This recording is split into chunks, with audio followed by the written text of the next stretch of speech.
everyone. Today we have our another new episode and we will discuss on advancing Nikola Tesla technology in the 21st century. We have our world famous speaker Mr. James Eid and Mr. Dan. First I would like to give chance Mr. James.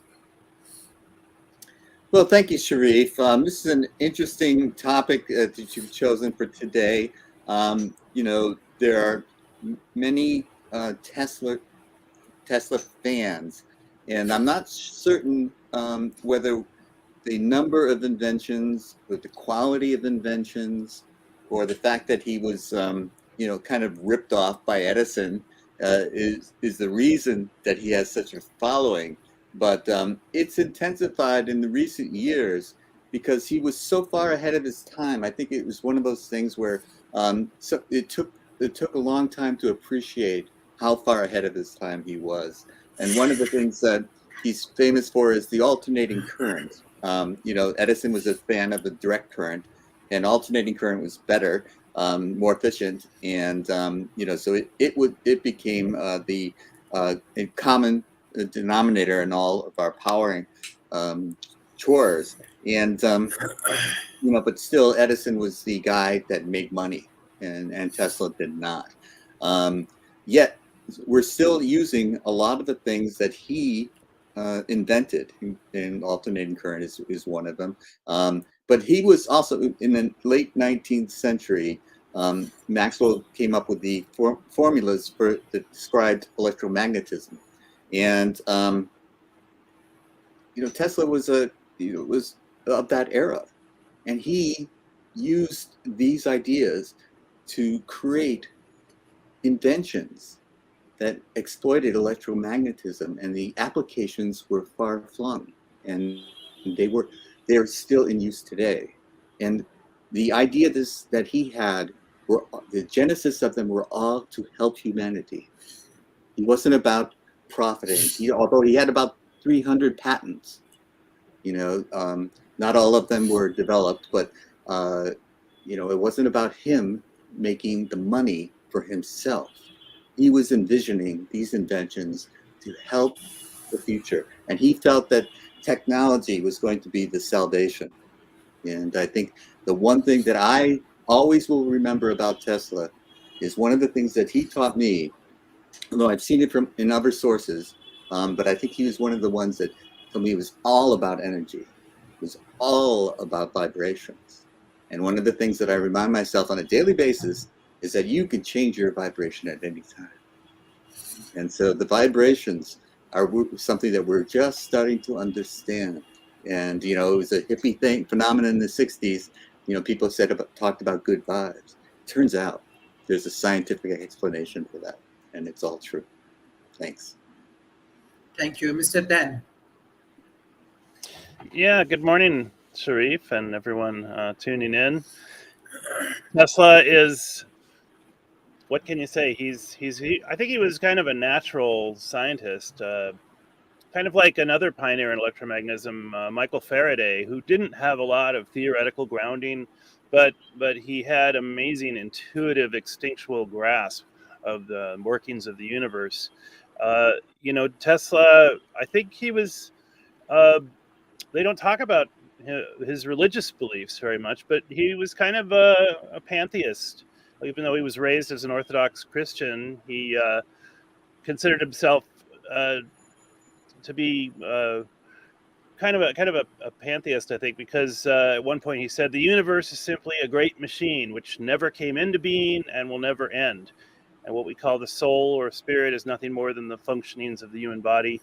When this functioning ceases, the soul or spirit ceases likewise." Now that doesn't sound like mainstream Christianity too much, but there are mysteries of the greater creation and the greater creator that are probably by definition beyond mere human understanding. We are beings that are bound to a one-way time stream, whereas there's evidence that time is actually kind of a two-way or multi-way force. We've at this point we've done quantum teleportation of time reversed particles. So Tesla would just be amazed if he were still around. Of course, he died in 1945. But yeah, born in Serbia, lived a long time. Born in 1856. Yeah, actually died in 1943. Excuse me. But uh, yeah, he was a guy that was deeply influenced by spiritual principles. He once said, if people really understood the 3 and the 6 and the 9, it would explain pretty much all the mysteries of the universe. And I would encourage people to look into those uh, kind of metaphysical topics. He was about resonance, and that everything is in vibration, and this is really borne out by modern physics. That the deeper we delve into the structure of physical reality, it just seems to be composed of different kinds of vibratory systems. It's more fields than physical particles. Uh, Even in the Bible, in the beginning was the Word, and God spoke the universe into being with vibration. So there would seem to be some clues that we live in a vibratory universe, and that those resonating vibrations can explain a lot of what we want to understand. He was what I would consider a very similar kind of outlook to another great scientist, who is Buckminster Fuller, who talked about omni-advantaging, making the world work for everyone, with no one taking advantage of anyone else. And some of his inventions, like uh, wireless distribution of electricity anywhere on the earth. Uh, you just would stick a pole in the ground, and there would be your reception. Of course, this was rejected by the uh, monopoly corporate system, because how are we going to make people pay for that? Why would we do something that people can't be charged for? But the Bible says it's more blessed to give than to receive, and apparently that message still hasn't penetrated through to most people that are involved in engineering the works of our society and our civilization. But he wanted to basically use, for the wireless distribution, the idea was the Earth is a ground, and the ionosphere, which is the electrically charged layer, many dozens of miles at the top of the atmosphere, that there's a potential difference between those two. And this is actually known about when every time lightning strikes, it rings that cavity between the ground and the ionosphere like a bell, and that cavity has a resonant frequency. And amazingly enough, it's the frequency of the alpha brainwave, or the so-called Schumann resonance. It's like 8.38 hertz, I believe. So whenever lightning is striking the Earth, there's this standing oscillation in the atmosphere, and really everything that grew up in that cavity between ground and the top of the ionosphere uh, is kind of suffused with this standing wave, this alpha wave frequency. So no wonder that's the fundamental of the brainwave. It's the alpha wave is when you're in a meditative state. That's the brainwave that your brain is most producing.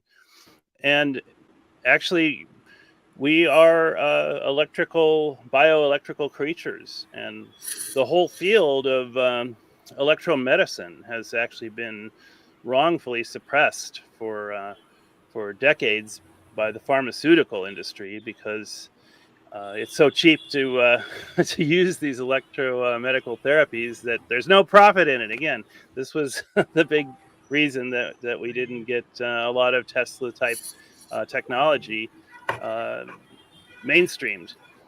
But he has a huge fan base, like James said. There are people who build Tesla coils. That's the high frequency alternating current coil that you wind a primary and a secondary, and then you vibrate the frequency of the primary at the resonant frequency of the secondary, which can have hundreds and thousands of more turns than the primary. So through the miracle of alternating current, you can produce very high voltages, which actually are not fatal, hopefully most of the time, because they have very low flow. But the voltage is very high, but the current, which is the flow, It's actually the current that kills you in an electrical situation. Anything over about, I think, a quarter of an amp can stop your heart. So you want to be very careful when you're playing with electricity. But I'm an amateur radio operator. I have passed the extra class exam, call sign KK6VDR, and every year the amateur radio community on the fourth full weekend in June, which I think is the 24th of June, they have what's called field days. They take that weekend and they set up with remote power. They're not plugged into the grid, and they have a contest. They see how many stations they can contact, and it's a lot of fun. In fact, the hobby is called radio sport. In other countries, here it's called amateur radio or ham radio. But the thing about Tesla and radio is that he kind of made the ultimate antenna. When you make an antenna, you need what's called counterpoise.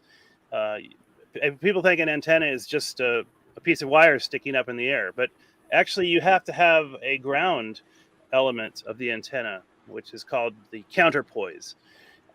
So that can be radials that are buried under the ground. It could be a metal roof. When you put one of those CB antennas on your car roof, actually your metal roof of your car is functioning as the ground plane or counterpoise. So there's kind of a spiritual yin and yang to sending electricity through the air or radio signals through the air. You can't just do it all yin or all yang. You need that yin balance of antenna and counterpoise that's not seen. The seen and the unseen. It's a very, very nice metaphor. So yeah, amateur radio would be a great way for people to get into the the Tesla scholarship and Tesla fandom community. And I'm glad he's been honored with the best-selling electric car nowadays is Elon Musk's Tesla. And in fact, if you're following the basketball playoffs, we have another famous Nikola, Nikola Jokic, who is one of the most amazing basketball players. So yeah, we have modern-day Nikolas and modern-day Teslas that are still making waves. So that's some thoughts on Tesla, and thanks again for the invite today. Hope I didn't ramble too much there. No, that's great. Again, I own a Tesla, and one of the reasons was I wanted an electrical vehicle, and I just liked, I'm not necessarily a big fan of Elon Musk, but I am a fan of Tesla, and the thing that you talked about, I believe the radio, it's one of the kind of things that I don't think he gets any credit for this. Maybe in the radio circle, the amateur radio circles, he does. But I think one of his patents that he wasn't able to exploit was preceded Marconi, but Marconi was able to implement it, and so he was this, and he improved the internal combustion engine, and he did so many other things that other people were able to get credit for or to monetize in some way, and yet his inventor, and I also believe that his mother he thought of his mother was an inventor too, so he kind of was born with that gift, and I believe that sometimes these things can be developed. And he went to the University of Prague, I believe. I might be wrong about that, but I think that, so he had a kind of a scientific training as well. But this is not the type of thing we teach. This is the kind of thing people are born with. And if you give them the resources to exploit their given abilities, then you have something that comes around once in a great while. And that was a man like Tesla, something that is visited upon this earth very infrequently, and it's a bit of a tragedy of how he was unappreciated and how he was treated, because he was chronically financially strapped, and yet he gave the world so much. And one of the things I think about his philosophy in life is, again, that it's all about energy, and everything vibrates. So the vibrations were the key. And I read this one kind of amusing story. He was a friend of Mark Twain, Samuel Clemens, and he were friends. And Mark Twain, Samuel Clemens, had a history of bad digestion. And Tesla said, I can help you with that. And he put him into this. He constructed this little device that just shook Clemens and vibrated him. And Clemens had to make an emergency rush to the bathroom because it cured his constipation. So, it wasn't just machines he was good at. It was the human body as well. And it was all about, his philosophy was always about vibrations and how to exploit the vibrations, control the vibrations, or to generate the vibrations, and not for destructive purposes, but for constructive purposes. And to be able to improve the existence of human beings throughout the world. And he thought that was the gift that he was given. That was what it was meant to be used to improve the lot of all lives. And so it was not about becoming a millionaire, as Sharif would say. It's not about the millionaires, it's about the millions. And Tesla lived that. Thank you. Mr. Dan. Yeah, and James and Sharif, he was born with what's called an eidetic memory. I think, is that how it's pronounced? Eidetic. But it's what we sometimes call a photographic memory. And I think what a brain state to be able to experience, because you think about it, you would naturally have the ultimate overview effect. You would have a perspective of so much that ordinary people wouldn't have by virtue of this memory that could just holistically, take things in. The overview effect is also what happened to about 10% of the astronauts that went to space. And they were just overwhelmed by this philosophical, profound sense at seeing the Earth out in space, all by itself, and just they all came back, kind of talking like hippie acid heads, oh, we're all one. We got to fix this thing, and we got to take care of the planet and each other. And there's actually a great movie called The Overview Effect, which I think this is relevant to Tesla because Tesla, I think, was kind of an ambassador of the overview effect in kind of a pre space exploration time, but he also was very focused on space and humans' place in the universe. He claimed he was receiving signals from space at one point. I don't know if that's ever been falsified or substantiated one way or the other, but yeah, I think when people have that level of perspective of humans' place in the universe and humans' place as a resonant system inside of a greater resonant system. When I talk about God, I like to use the word the greater creator, because I think we're all in God's image, because we are creators and we are stewards, and we can all be greater creators with this limited time that we have in the resonant plane, the physical resonant plane, shall we say. But people think that Tesla got screwed by all the financial dealings that he had. And the one guy who really was generous with him was George Westinghouse, who wrote him this very generous contract. And actually, there was a royalty for every horsepower of AC power. And if Tesla had have held Westinghouse to paying that, it would have bankrupted the company. So it's kind of, even though Tesla was screwed by Edison and various other people, he was actually financially very nice to the guy that really ended up helping him the most. And maybe because Westinghouse was another young inventor, he invented the train air brake at a very young age. And think of how many lives that saved. I mean, if you don't know the principle of the air brake, it is kind of like a dead hand switch. If the air pressure is lost, as it would be in a malfunction, the brakes will automatically engage. Whereas before, the brakes had to be actively applied. This is a way that they're kind of automatically applied. And this, like I said, this principle it's kind of what you call inherent safety. The next generation of nuclear plants, in fact, use inherent safety mechanisms such as a molten salt loop, and when the salt cools down, it blocks the flow of the radioactive material, so it can't run away and melt down and overheat. It's kind of the same good principle. So yeah, I would invite good engineers to incorporate inherent safety whenever possible. Um, I think Tesla kind of did that, although there are stories where he was testing his little resonant piston earthquake machine and the building was about to fall down because he had hit the resonant frequency of the building.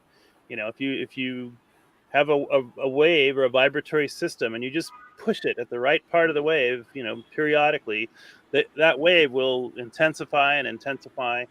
And that is a principle that can be applied in all kinds of science and innovation and physics and energy situations. And I loved your story about Sam Clemens and the, the constipation. I hadn't heard that, but you know there are medical and therapeutic devices that do vibrate your body. In fact, there's a gal that works with NASA, and NASA actually uses this, and you really need a whole body vibration for it to work properly. I mean, a lot of the things you buy at the store, they're just little plates that you're standing on, and that's good, but it doesn't quite get the whole NASA level effect. In fact, that's being used in conjunction with I think red light therapy and this whole body vibration, which is very expensive to do properly, but there is this lady. I've heard her interviewed on my neighbors that do a space related podcast every Friday, and they did a great episode with her. She's kind of like a Tesla. I wish I could. I'm blanking on her name, but there are modern day Teslas types around us, and we really need to acknowledge them and support them and seek them out. Um, and then you know Musk. I know he's a problematic character, but you know, name me another person who is doing so much to get us off this uncontrolled experiment of fossil fuels and giving away the patents. You know, like Tesla Corporation, the car corporation, gives away their patents, kind of like Ben Franklin did, or you know, kind of like Tesla did. I think that intellectual property wants to be free, and that to try to hold on to it and milk it for every possible dime is a not just socially unwise, but ultimately economically and spiritually unwise to do that. I think ideas are part of the mind of God, so to speak, and we're I think living inside the mind of God. Newsflash. So there's a little pantheistic mysticism for you. Well, you know, there is a company that I was just reading about that has been okay to start their practice in Japan, where they approach prostate cancer with an ultrasound technique. It's a different. It's just basically vibrations that breaks apart the cancer, and this kind of treatment. This you bring up the health industry and how they're starting to become aware how powerful this can be, and we think how primitive and horrific some of our cancer treatments are. You know, to be able to get down to using vibrations to cure these types of devastating illnesses. This is another application that has more of a, it hasn't been proven yet, but as I said, it's starting to become possible. It certainly is true in Japan now that this is an okay medical application, and maybe one day it will be around the world. And these types of things all go back to the same type of thing that Tesla was working with. The idea that we're all energy. When you talk about the image of God, it doesn't mean that God looks like us. that I look like God. That we're not. That's not the image we're talking about. We're talking about the image of the Creator, as you pointed out, and the energy, the vibrations. These are throughout the universe, not just this solar system, not just the planet Earth, not just the human race. These are things that are literally universal. And I think that these vibrations, we may not have been meant to wield them as instruments of power. That may not be our purpose. And I think certainly it isn't. But to wield them as instruments of cures, to enable, to heal, to allow us to live lives of dignity and support for one another, then I think that we start to vibrate on that alpha level that you spoke about. We can vibrate at that level. There are monks that are chanting Om now because they think the vibration helps the world. And that's how they live their lives. And you think, well, that's a weird way to live. But no, it's a service, living to help the world. Why else are we here? To make money? I can't see why that would be attractive outside of, once you get your basic needs met. You literally can't take it with you. And it's making the world better seems to me to be a higher purpose. And I think that, that fueled all of Tesla's greatness, is because he operated from that point of view. He was trying to vibrate at that level of service and help and making the world a better place. Exactly. I think I've always felt sort of kind of a deep faith that we live in a essentially loving, creative universe of love, and when you are in that position, then gratitude comes naturally, and there's kind of a harmonious cycle of love and gratitude. I really think everything is a teaching or a learning experience. And even though some things, make us question the goodness of reality and of the infinite, I think that even things that we call bad can be learning experiences. So, in other words, there's no bad that is so bad that you can't see some good coming out of it. So what we call bad is just a partially observed divine moment that if we see the completion of it, we'll realize that I'm getting a little pantheistic and philosophical here, but I think it's something you really have to come across for yourself, kind of and I think music is a divine vibration, sound. I think even Nietzsche said, "Without music, life would be a mistake."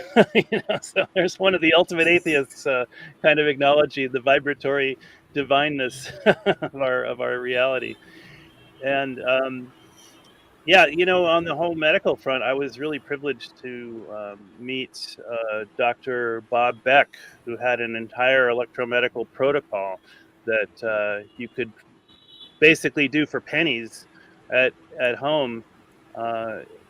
It's in fact, there are addiction treatments that use that alpha wave and the overtones and undertones, and your brain has over 2,000 neurotransmitters, and they're always discovering new ones. And basically, if these neurotransmitters chemicals are at the right ratios with each other, you can basically experience a much more calm and creative and functional mind. I think a lot of the mental illness is caused by an imbalance of neurochemistry and also of resonant factors too.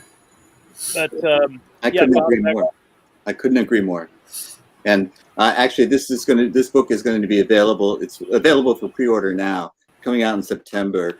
And I wrote this with that in mind. There are chapters devoted not only to the treatment of addiction, but also to, the question of God and power and all of these things that we're talking about now. So it's been on my mind, and the medical applications, especially for treatment for addictions, the mental health applications, all of these things are such an important contribution to society, because there is so much suffering going on, and because we are focused on certain outcomes, such as the accumulation of wealth, instead of like the outcome of a just society, which is what I've always been practicing and preaching in whatever aspect of the world that I'm interacting with. The reason a society is existing is to provide a just society, so that tell the just society by how it treats the neediest in in the society. And if you are unjust, they are forgotten and left to suffer. And if you are just, then you provide some way for them, such as, in the United States, we use this practice of Social Security and Medicare. And these are the types of things, and some people want to take them away, but no, these are the things that make the society worth living in. Because you take care of your poor, your elderly, your poor, you're sick. And these principles all come down to the same type of thing. Is like, are you vibrating on the most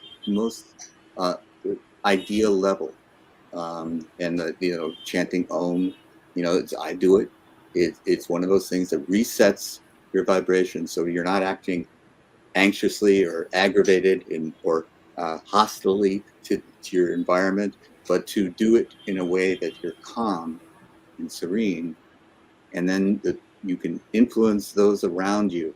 Those people in your sphere of influence become calm and serene, and then those people in their spheres of influence become calm and serene. And that's how it works. You spread it out in that way, but it starts with yourselves, and it starts with how you're vibrating.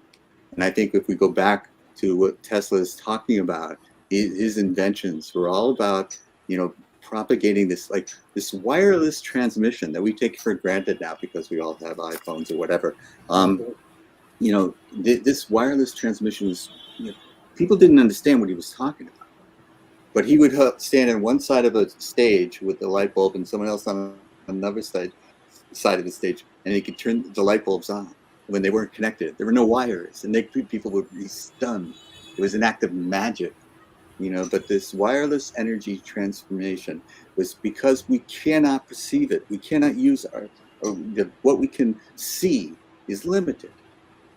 And there's so many things that are beyond our, vision, because we can only see in a limited light spectrum.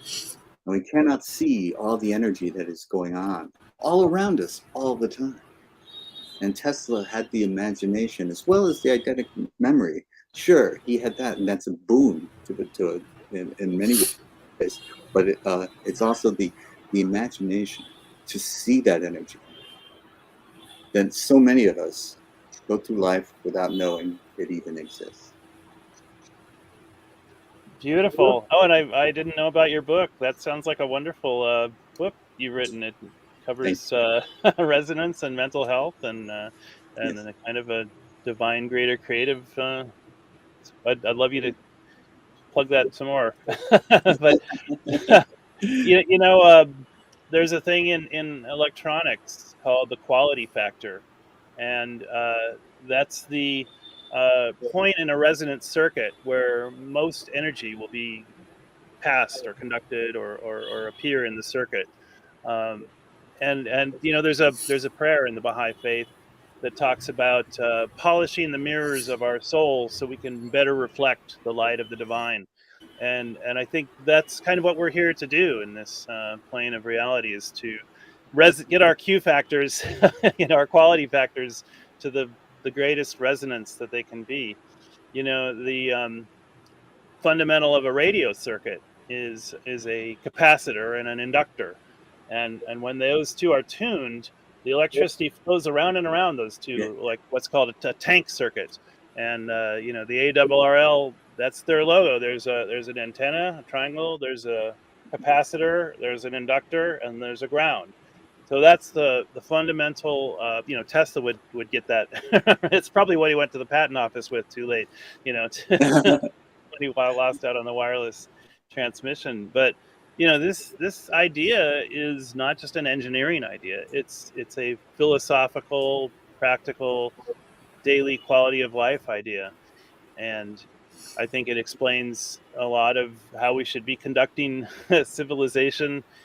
We're in kind of a interesting moment with the advent of very strong machine learning, which is giving way to artificial intelligence, artificial general intelligence, super intelligence. And what it is happening is these things are producing results, and we have no idea how they're doing it. It's kind of a black box. It's like, well, we put in all this code, and now it's giving us what appear to be, unexpected things that test out. But it's almost like if someone distributed genie bottles throughout society, and the average Joe is going to get to make 3 wishes, and who knows what's going to happen? Are they going to be good wishes or bad wishes? Are they going to hurt people or help people?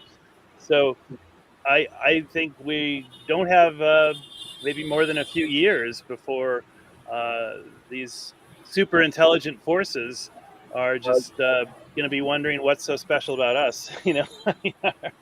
We think that we are the end result, the evolution and the crown of creation, whatnot.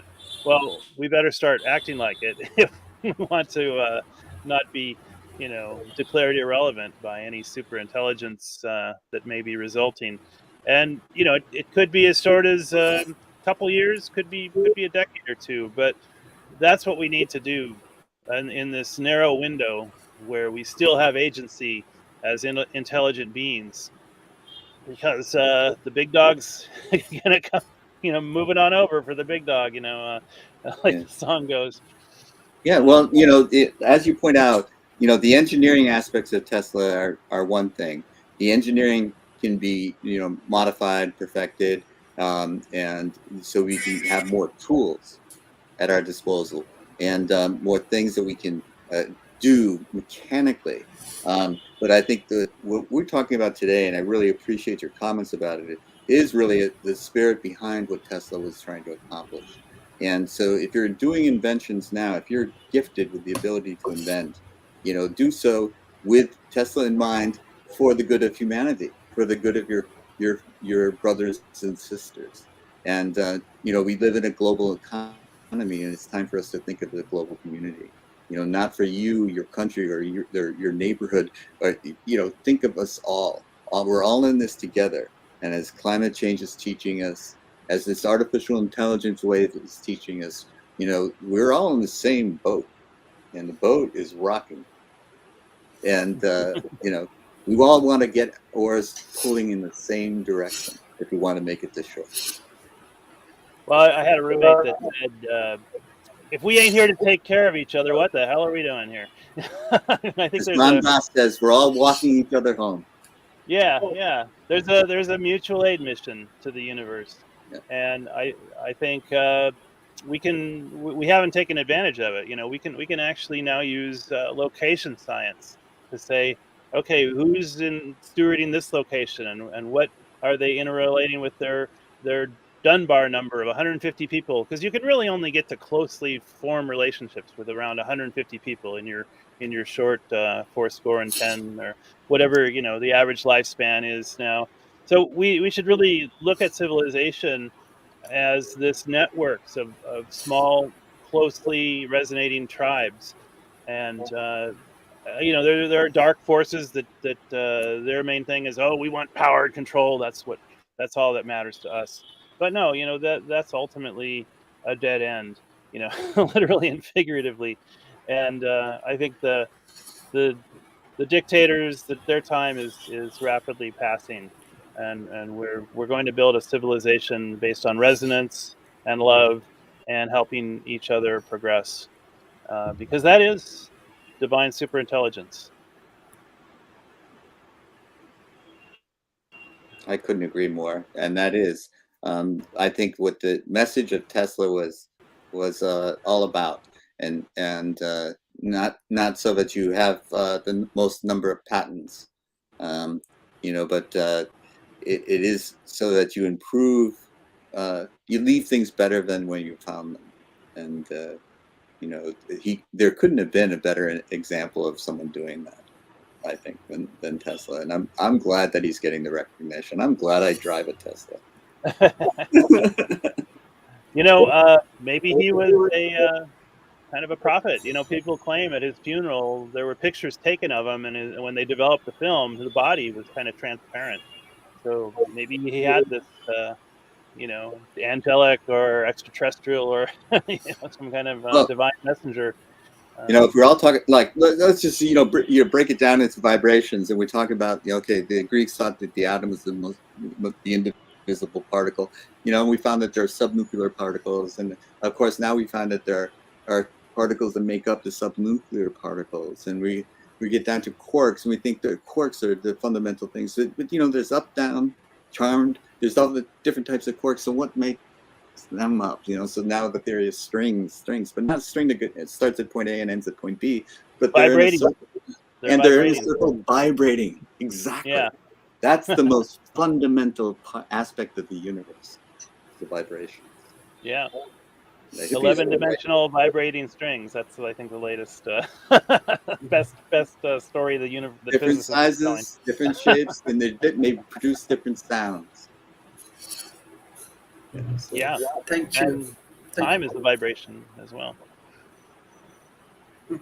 Thank you. Mr. James, what's your concluding remarks for today's session? And if you want to advise our youth entrepreneurs to develop some new technology based on Nikola Tesla, it may be helpful for our audience.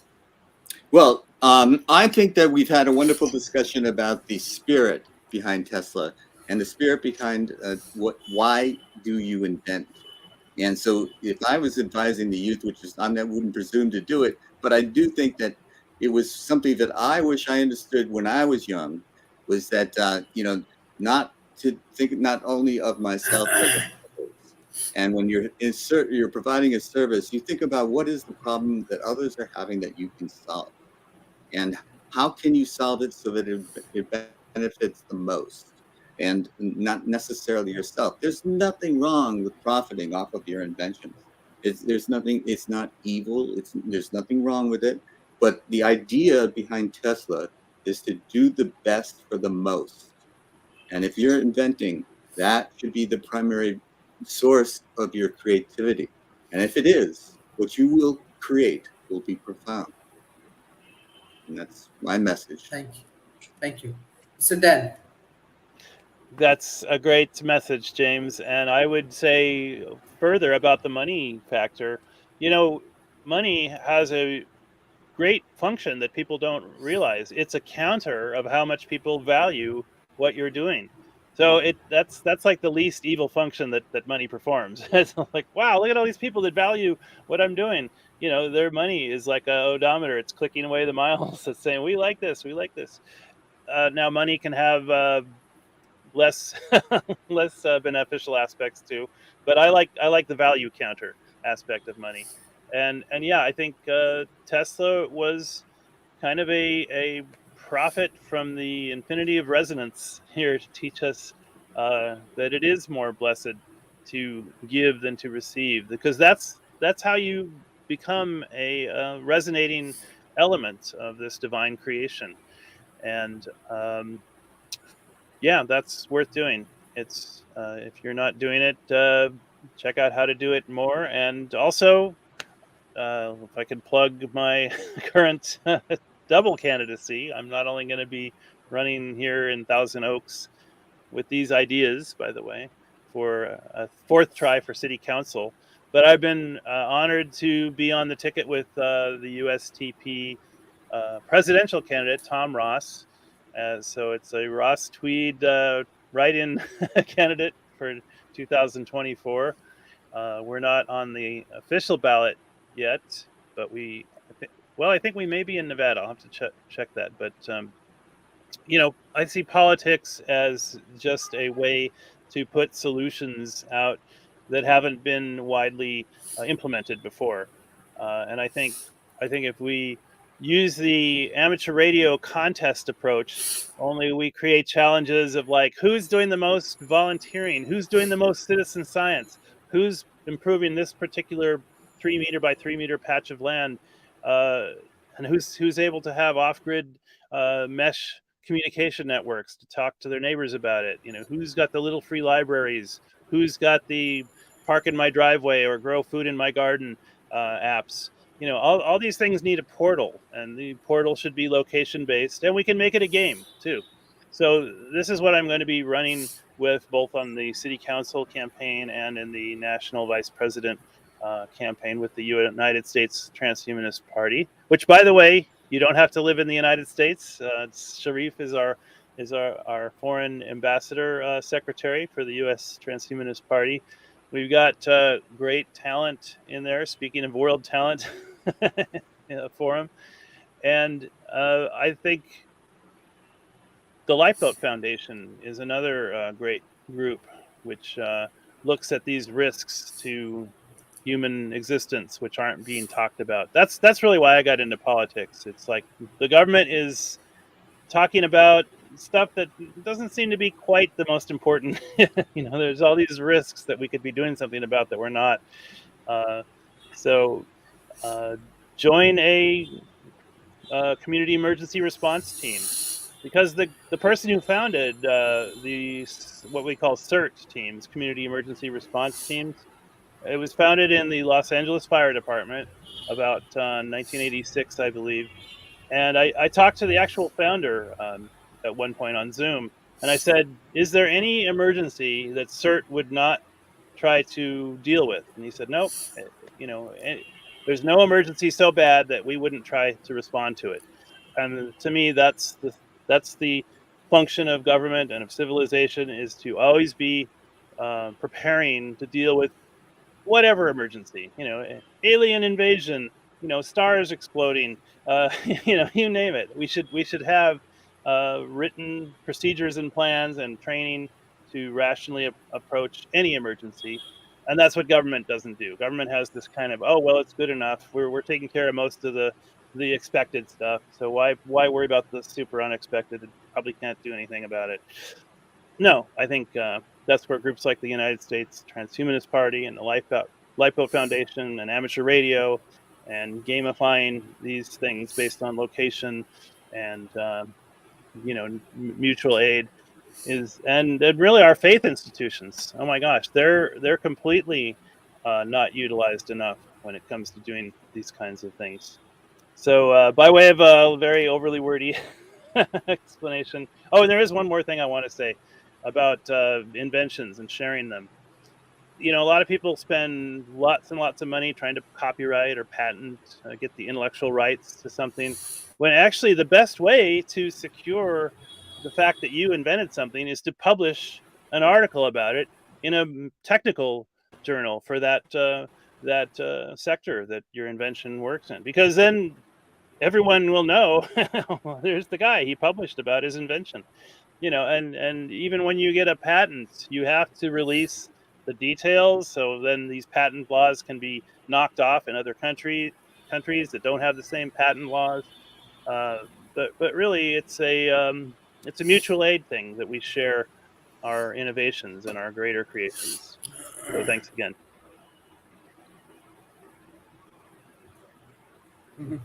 Thank you everyone for joining today's sessions. This is our 915th episode. I want to give thanks to all of our speakers, audience, those who regularly support World Talent Economy Forum. We do focus on research, innovation. We do focus on startup development. It's difficult. It's hard for emerging economy. It's challenging. Some point it's impossible. But we never give up. We continue our work. And by this way, we are engaging with the government agency, corporation, and academy. With your support, we can make a meaningful contributions, and we can develop our world in an effective way. Thank you. Bye-bye and take care.